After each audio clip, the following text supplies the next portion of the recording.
learned the first kickoff time of the year. Nebraska will play Cincinnati, as we know, in Arrowhead Stadium. And we knew it was going to be a night game. It's a Thursday game, but it's about as late as it could have been, 8 o'clock. And the reasoning is ESPN is going to have a doubleheader that day. So Nebraska will play after the Boise State game, which is at 4:30. Boise State plays. I don't remember. God, I should know this. But it's a good game. Boise plays at 4:30. Rob, can you pull that? In Nebraska at 8.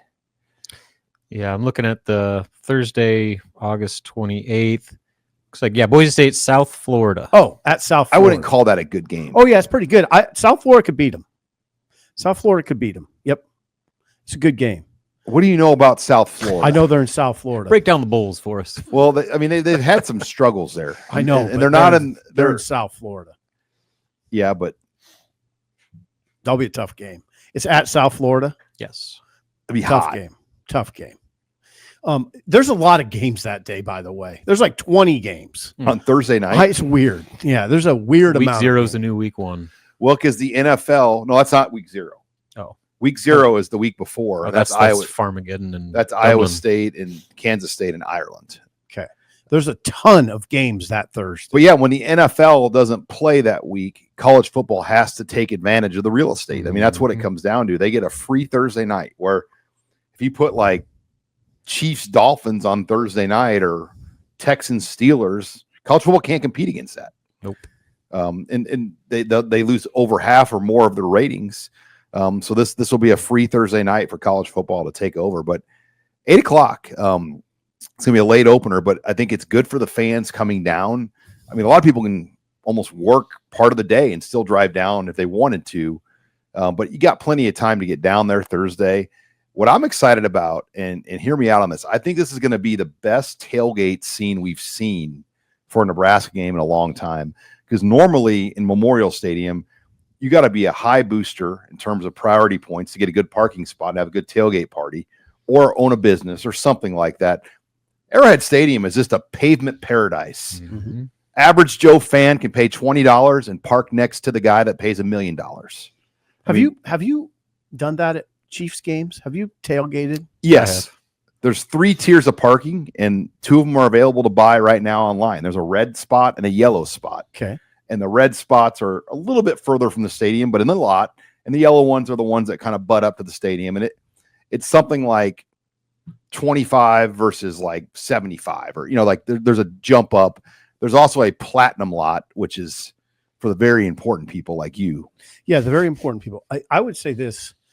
I would leave fairly early. I wouldn't want to get caught in that traffic. It's a mess. Yeah, we got caught. We got caught in 1998, the Journal Star crew, and we were in standstill. I got out of the car on I-29. I got out of the car and stood up and stretched. We didn't get to the game against Oklahoma State in 1998 at Arrowhead. We didn't get there till the second quarter. The Journal Star crew, which taught me, by the way, you don't really need to be at a college football game for the start. We had it on the radio. It really hit me like the second half's like 2.5 hours long. You can kind of figure out what happened in the first half pretty easy. Well, we're not doing that. No, it's not a lesson Sean, to preach. I mean, that's what you guys probably thought. You were like, we can just pull right in at kickoff. I don't know why we were. What the hell were you thinking? I don't know. Well, we didn't think we were going to get. Like, why didn't you leave at like noon? Well, we left pretty early, but we didn't think we were going to get. We were stopped. And I think there was an issue too, but I remember getting a cookie from someone on the like somebody said, sip, I got a cookie. I was like, all right. Just interstate cookies. Yeah. Just stopped.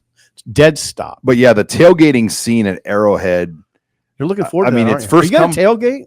Well, my family will be with me. See, I think we'll Sean's some friends. angling I'm not for gonna pre-party before working, but I'll hang out with my kids and family for a few hours if I'm lucky. Have some time if they want me to. That's the other key. It's probably. Yeah. But yeah, I don't know how early they open it. Somebody on the board, HuskerOnline, Ritzy Scroll, said that usually 4.5 hours before a game is when the Chiefs open. So that would be 3:30. Some people are like, you got to be there like at noon. I don't know if the Chiefs want people pre-partying 8 hours before the game. Hammering drinks in a August parking lot for 8 hours. Seems like a lot. It's been done before. Seems like a liability issue, but who knows? But yeah, it's rare to have a Nebraska game where it's like first come, first serve, take your parking spot, and average Joe fan can have the premier tailgate spots, which is going to make probably a little bit more livelier an atmosphere. Yeah, it'll be lively. It's a huge game for Nebraska. I don't mind saying that's huge. It is. There's expectation tied to the season. You're playing a power conference opponent, not a great one, but I mean, I've told Sean, I think it's a real dangerous game. Opener against a team that will have dudes. I mean, I don't know a lot about Cincinnati right now. They have a quarterback and a tight end. 16th. Oh yeah. Yeah. I'll know more about them as the game goes on, but I know they're good enough to beat Nebraska. Well, you'll have the Kelsey brothers there probably. The Kelsey brothers. I mean, there's that. That's kind of their angle to Kansas City. And you're going to have, I mean, I'm sure Mahomes, it wouldn't surprise me if he popped down there. No, I wouldn't be surprised. Somebody asked, will we get Taylor Swift? I don't know about that. That seems a stretch. That seems like a big time stretch. Abby's got her fingers crossed. So there you go. But yeah, we'll learn more kickoff times at the end of the month. Is that when they're starting to come out? Yeah, May 26th is the day that we'll learn the remainder of the week 0 through week 3 kicks. Along with maybe homecoming kickoff times. We might learn some of those. But the Iowa game, I would imagine we'll learn that as well. Somebody on our chat this week asked the question of over-under night games this season. 3.5? Besides the prime or the Thursday, Friday games. Like how I think he said 3.5 or 2.5. Was it 2.5? 2.5.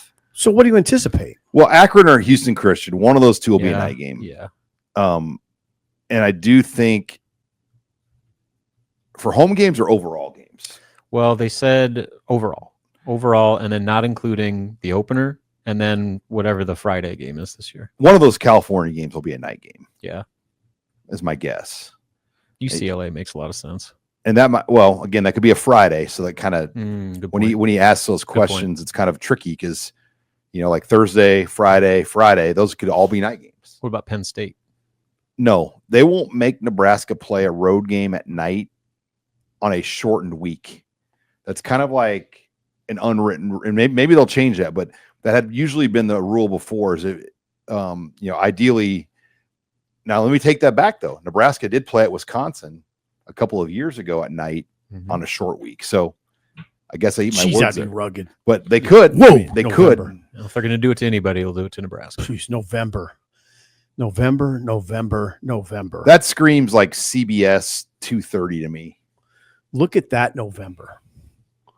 I'm all about, if I'm the head coach, if I'm the Nebraska head coach, would be fascinating. I would gear my team for that part of the schedule. I don't know how you do that, but I'd at least preach to them. We gotta be ready for it. It puts so much importance too on those first 6. Well, yeah, I mean, like just to keep your head above water, like by the end of that November stretch, like, you got to have some momentum and some equity built up for that first half of the season. And starts with Cincinnati. I mean, you got 2 super physical games to end. Super physical. Think about what you prepare for, though, the different elements. Like early in the year, the heat. Like the Michigan game on September 20th, that could be hot. Like it was 95. The last always hot, those September games. But then late in the year. This league is, I don't even know what to say about it sometimes. It's so hard. I mean, that November schedule, you better be mentally tough, physically tough, emotionally tough, everything. Because it's going to test you every way you can be tested. Yeah, you got to prepare for all elements, no doubt. But we'll learn more kickoffs. But we got the opener 8:00 at night, Arrowhead Stadium against Cincinnati.